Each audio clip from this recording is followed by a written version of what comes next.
இது யார் வீடுன்னு தெரியுமா? தெரியாதா நீ? எல்லாம் தெரிஞ்ச வீடு தான். ஏல தருண், அங்கே என்ன பண்ணிட்டு இருக்கா? எங்க வா. ஏமா வரேன். அம்மா கொடுக்காவ போயிட்டு வரேனே. சுந்தரிய வா, எல்லாரும் உள்ளவங்க. நீங்க 2 பேரும் என்ன பார்த்துக்கிட்டு நின்றுட்டு இருக்கிய? உள்ளவாங்க. சரி தருண் உள்ளவா. வரேன். இங்கே என்னென்ன நடக்குது உங்களுக்கு ஏதாவது புரியுதா? புரியாமல் இருக்கிறதுக்கு நான் என்ன பச்சவளையா? நல்லாவே புரியுது. உங்களுக்கு புரியுது, எனக்கு தான் புரியவே இல்லை. அத்தை யாசிர போகிறவ நம்மளும் உள்ளவோம். தருணுக்கு பொண்ணு பக்கம் தானே போகிறோம். ஒரு வழியாக கண்டுபிடிச்சிட்டியா? அப்போது நான் சொன்னது சரிதானே நீ? சரிதான் வாமா போவோம். வா சுந்தரி, எல்லாரும் உள்ளவங்க. இதில் உட்காருங்க. உட்காருதான். மருமூளைங்க உள்ள ரெடி ஆகிட்டு போவ. இருங்க, நான் கூட்டிகிட்டு வரேன். உள்ளே வந்து உட்காரு தம்பி. சரி, நான் இப்போ உடனே போய் கூட்டிகிட்டு வரேன். ஏம்மா, இது யார் வீடு? நான் வந்துட்டு போகிறாரா? இவ வீடு தான். நீ அதில் போய் உட்காரு. நான் அவ்வளோ 2 ரூபா வரல் விழான்னு பார்க்கேன். ஒரு வழியே வந்துட்டீல. நீ அவ்வளோ நின்றுட்டுருக்க, உட்காரான். எனக்கும் கால் உடையுது, நானும் இதில் உட்காருறேன். நீ எதுக்கு அதிலே பார்த்துக்கிட்டு நின்றுட்டுருக்க? இதில் வந்து உட்கார வேண்டியது தானே. இந்த வீடு பார்க்க ரொம்ப அழகாக இருக்குமா? இந்த வீடு யாருக்கு? யார் வீடுன்னு சொன்னதை உட்காருவியோ? நீ ஒன்றும் உட்கார வேண்டாம், அப்படியே நில்லு. அந்த தட்டை எவ்வளோ நேரமாக கையில் வச்சுட்ருப்பிய? இந்த சோபாவில் வைங்களாம். சுந்தரி, இதில் யாரும் பொண்ணு? பக்கத்தில் இருக்கல, அவள் தான் என் பொண்ணு. பேர் கவிதா. கவிதா பேர் நல்லா தான் விட்ருக்க. பேத்தியோட பேர் என்னன்னு நீ சொல்லவே இல்லை. என் பேத்தி பேர் ஜாஸ்மின். ஜாஸ்மின்ங்கிறது சர்பத்து பேரா? ஐயோ இப்போ இதுக்கிட்டே 2 பேரும் கேட்க போக்கன்னு சரிக்கிய. ஜாஸ்மின்ங்கிறது சர்பத்து பேர் ஒன்றும் இல்லைம்மா. அப்போ கவிதா முட்டையோட பேரா? சர்பத்தோட பேரும் இல்லை, முட்டையோட பேரும் இல்லை, பூவோட பேர். மல்லிகைப்பூ இருக்குல்லம்மா, அதை பார்த்து தான் ஜாஸ்மின்னு சொல்லுவாங்க. 2 பேரும் சிரிச்சது போதும், எந்திரிச்சு வீட்டுக்கு கிளம்புங்க. ஏன் சுந்தரி இப்போ கோவப்படுத்த? இவ்வளோ 2 பேரும் சொன்ன மாதிரி உன் பேத்தியோட பேர் பூ பேரா? ஆமாண்டி, அதுக்கு எதுக்கு நீ கோவப்படுத்த? கொஞ்சம் பொறுத்துக்க சுந்தரி, தலை மட்டும் தான் இழைக்கணும். என் பேத்தியை இப்போ என் மருமோ கூட்டிகிட்டு வந்துடுவா. அமைதியாக இருங்க அத்தை, இப்போ எதுக்கு கோவப்படுத்தியே? உனக்கு ஒரு மண்ணும் தெரியாது, பாயை மூடிட்டு சும்மா இரு.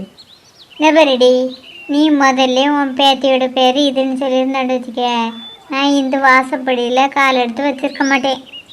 உன் பேத்திக்கு வேற ஒரு நல்ல இடமா பார்த்துக்க. நெல்லு சுந்தரி, போவதா சொன்ன கேளு. கவிதா, நீயாவது அம்மைக்கு எடுத்து சொல்லி புரியவையா? எங்கள் அம்மா ஒரு முடிவு பண்ணிட்டா, அப்புறமா யார் சொல்லியும் கேட்க மாட்டாவ. அவிய பிடிச்ச முயலுக்கு 3 கால் இல்லை, 2 காலுன்னு தான் சொல்லாவ. அதையும் நாங்கள் நம்பி தான் ஆகணும். எங்கள் குடும்பத்தை பொறுத்த மட்டும் எங்கள் அம்மாவுக்கே தான் சட்டம். எங்கள் அம்மா கடைசியை சொல்லிட்டு போனவளா, 100ல் 1 வார்த்தை நல்ல வார்த்தையை சொல்லிட்டு போயிருக்காவ. வேற ஒரு நல்ல இடமா பார்க்க சொன்னவளா, அதுபடியே நீங்கள் நல்ல இடமா பார்த்துடுங்க. தருண் என் கூட பிறந்தவன் தான், அவனுக்கு சரியான வேலை இல்லை. அவனை விடவும் ஒரு நல்ல வாழ்க்கை உங்கள் பேத்திக்கு அமையும். நீங்கள் வருத்தப்படாதுங்க. உங்கள் பேத்தியை பார்க்கறதுக்கு முந்தையே வேண்டாம்னு சொன்னவளே நினச்சி சந்தோஷப்பட்டுடுங்க. உங்கள் பேத்திக்கு கல்யாணம் முடிவானோடனே எங்கள் அம்மையை கூப்பிடல இல்லையா, என்னையா கண்டிப்பாக கூப்பிடணும். சரிம்மா கவிதா, உன்னைய கண்டிப்பாக கூடுவேன். சரி, நான் போயிட்டு வரேன். சரிம்மா, போயிட்டு வா. கவிதா உண்மையிலே ரொம்ப நல்ல பிள்ளை. ஏம்மா வந்தவில்லைங்க? அவையெல்லாம் கிளம்பிட்டாவ. அப்போ அவையிலும் உங்கள் பேத்தி பேசுனதை கேட்டவளோ? ஜாஸ்மின் என்ன சொன்னா? உங்கள் பேத்திக்கு இந்த கல்யாணத்தில் இஷ்டம் இல்லையா, அவள் மேலே படிக்கணும்னு சொல்லுக்கா. உண்மையிலடி, நான் இன்னைக்கு ஒரு பெரிய கண்டத்திலேருந்து தப்பிச்சேன்னு தான் சொல்லணும். இல்லையா, உன் அண்ணி மூளை பொண்ணு பக்கன்னு வந்தாளா சுந்தரி, அவளை பற்றி உனக்கு தெரியுமா? அவள் வைக்கத்தான் சட்டம், அவள் சொல்லுபடி தான் நம்ம ஆடணும்னு அவன் நினைப்பா. அப்போ இதுக்குமா அவையில் இன்னைக்கு பொண்ணு பக்கம் வர சொல்லி சொன்னியே. அவள் பையனுக்கு சரியான வேலை இல்லை. நம்ம ஜாஸ்மினை அவனுக்கு கல்யாணம் கட்டி நம்ம வீட்டோட மாப்பிள்ளையை வச்சிடலான்னு தான் நினச்சேன். அது எப்படிமா அந்த பொம்பளை சம்மதிக்கும்? நம்ம ஜாஸ்மினை பார்த்து பிடிச்சிருக்குன்னு சொன்னவனா சம்மதம் வாங்கிடலான்னு நினச்சேன். அது எப்படிமா பார்க்காமலே கிளம்பி போனாவ? எல்லாத்துக்கும் காரணம் உன் அண்ணி மூளோட பேர் தான். இதுவா சொல்லியே? உன் அண்ணி மூளோட பேர் பிடிக்கலன்னு சொல்லிட்டு தான் சுந்தரி கிளம்பி போயிட்டா. உண்மையிலுமா இன்னைக்கு நம்ம குடும்பமே ஒரு பெரிய கண்டத்திலேருந்து தப்பிச்சிருக்கு. இந்த சந்தோஷத்தை கொண்டாட உங்கள் அண்ணிக்கிட்ட போய் பாயசத்தை செஞ்சு கேட்போம். வாங்கம்மா, போய் கேட்போம். ஏம்மா நீங்கள் இப்படி இருக்கியே? எனக்கு நெடி குறைச்சல், நான் நல்லா தானே இருக்கேன். நல்லா தான் இருக்கிய, அதான் பார்த்தாலே தெரியுது. ஏம்மா, உங்களுக்கு கொஞ்சமாக அறிவு இருக்கா? எதுக்கு இப்படி அறிவு கிட்டத்தனமாக பண்ணிக்கிட்டு இருக்கியே? என்னடி உனக்கு வாய் ரொம்ப நீடுது? அம்மையை பற்றிய இல்லைனா கையும் நின்றுக்கும். என்ன நீ வேடிக்கை பார்த்துட்டு நின்றுட்டு இருக்க? உள்ள போய் சாப்பிட்றதுக்கு ஏதாவது செய். சரி செய்தேன். என்னைக்கு தான் நீங்கள் திருந்த போறீங்களா தெரியல. இப்போ எதுக்கு நீங்கள் பொண்ணு வேண்டான்னு சொல்லிட்டு வந்தியே? கேட்க வேண்டியவனே கேட்காம சும்மா இருக்கான். அவனுக்கு என்ன வந்துச்சு? அவன் ஏன் கேட்க போகிறான்? நீங்கள் இன்னைக்கு பண்ணது ரொம்ப தப்புமா. நீங்கள் போகும்போதுல சொல்லியிருந்தா நான் வேண்டான்னு சொல்லியிருந்துருப்பேன்ல. வேண்டான்னு சொல்லிடுவியா? மனசில் வேற இவ்வளோ இருக்காளோ? மனசில் யார் இருந்தால் சொல்லு, நான் பேசி கல்யாணத்தை முடித்து வைக்கேன். நீங்கள் இங்கே தான் ஏதாவது கேட்டுக்கிட்டு தான் இருப்பிய. நான் வெளியில் போயிட்டு வரேன். நான் கேட்கறதுக்கு பதிலாக சொல்லிட்டு போல. ஏதோ கேட்ட அன்னைக்கு இருந்து பதில் சொல்லுக்கானா உடனே ஓடி போயிருந்தான். இவனை நம்பி நீங்கள் அந்த வீட்டுக்கு பொண்ணு கேட்க போனதே தப்பு. என் பிள்ளைக்கு என்ன குறைச்சல்? அவன் எதுக்கு குறைச்சல்ற? இன்னும் உருப்படி அவனுக்கு ஒரு வேலை கூட இல்லை. இதெல்லாம் உங்களுக்கு குறையா தெரியாத? இதெல்லாம் எனக்கு எப்படி குறையா தெரியும்? அவனுக்கு இன்னைக்கு நான் பார்த்தேன்ல, அது நல்ல பெரிய இடம் தெரியுமா? இவனுக்கு வேலை இல்லைன்னு சொன்னாலும் சரின்னு சொன்னாவ.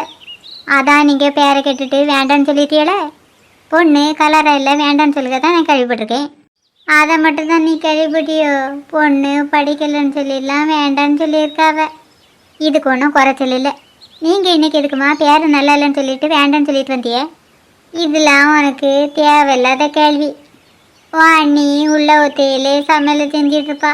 நீ பெய்ய அவளுக்கு உதவி செய். உங்களை மாதிரி தானே உங்கள் பையனும் இருப்பான். அந்த ஜாஸ்மின் உண்மையிலே ரொம்ப புண்ணியம் பண்ணியிருக்கா. அதனை போய் தான் இன்றைக்கி தப்பிச்சிட்டா. நெவரு மறுபடி அந்த பேரை என்கிட்ட சொல்லாத. சுந்தரிங்க பேரை விட அந்த பேர் தான் ரொம்ப அழகாக இருக்குது. அழகாக இருக்குன்னா மனசில் சொல்லிட்டு போ, வெளியில் சொல்லாத. இந்த பூ பேரை கேட்டாலே எரிச்சலாக வருது. நீ எதுக்குடி என் மூஞ்ச பார்த்துக்கிட்டு நின்றுட்டுருக்க? உள்ள போய் அன்னைக்கு உதவி பண்ணுதேன். இப்போ எதுக்குடி 2 வாட்டி பண்ணுதுன்னு சொல்லிட்டு போகிற? ஒரு வாட்டி சொன்னாலே என் காதில் விடும். என்ன வேணும் கவிதா? எனக்கு வர இந்த வீட்டுக்கு வரவே பிடிக்கல. நீ இன்னைக்கு அத்தை நடந்துக்கிட்டதை நினச்சா வருத்தப்படுத? ஏன் நீ எப்படி இருக்கவ? அது உங்கள் அம்மையோட பெருவிக்கணும். அதை மாற்ற முடியுமா? உங்களுக்காக தான் நீ நான் இந்த வீட்டுக்கு வந்துட்டுருக்கேன். நான் கூட உனக்காக தான் இந்த வீட்டில் இருந்துகிட்ருக்கேன். இல்லைன்னா அப்போதே உங்கள் அண்ணனை கூட்டிகிட்டு தனி கொடுத்தேன்னு போயிருப்பேன். அண்ணி நீங்கள் பேசாமல் அண்ணனை கூட்டிகிட்டு தனி கொடுத்தேன்னு போயிருங்க. அப்போ தான் இந்த அம்மா தொந்தரவு இல்லாமல் நம்ம நிம்மதியாக இருக்கலாம். அப்படிலாம் சொல்ல முடியாது கவிதா. அங்கே வந்து உங்கள் அம்மா தொந்தரவு பண்ணால் தான் செய்வே. நீ இங்கே சொல்லதான் சரிதான். தனியாக போனால் சீலானியே இந்த அம்மா படாத பாடு படுத்திக்கிட்டு தான் இருக்கவ. எதுக்கு அந்த பொண்ணை வேண்டான்னு சொன்னவங்க தான் நீ கேட்டியா? கேட்காம இருப்பேனா? கேட்டேன். என்ன சொன்னவ? அவையே ஏதோ ஒரு நொண்டிக்காக்கு சொல்லிகிட்டு இருக்கவ. அப்படி என்னடி சொன்னவ? அவிகளுக்கு பூ பேரே பிடிக்காதான். இதுதான் அங்கே வச்சு சொன்னவள. புதுசாக ஒன்றும் சொல்லலையா? புதுசாக ஒன்றையும் சொல்லலை. ஏதான் கேட்டால் அடிச்சு விடுவலன்னு பயந்து போய் வந்துட்டேன். கல்யாணம் முடிஞ்ச பிறகு உங்கள் அம்மையை கண்டு நீ பயப்படியாங்க? உங்களுக்கு இப்படிப்பட்ட அம்மா கிடைக்கல. கிடச்சிருந்தா நீங்களும் பயந்துக்கிட்டு தான் இருப்பிய. நீ சொல்லதான் சரிதான். இப்படியே நம்ம 2 பேரும் கதை விட்டுட்டு இருந்தோம்னு வச்சுடுங்க. அம்மா வந்து திட்டுனாலும் திட்டி விடுவாவ. நம்ம சமையல் வேலையை பார்ப்போம். கவிதா, நீ எனக்கு அந்த காயெல்லாம் கட் பண்ணி தந்துரு. நான் மசாலா அரைக்கிற வேலையை பார்க்கேன். ஆ சரிண்ணே.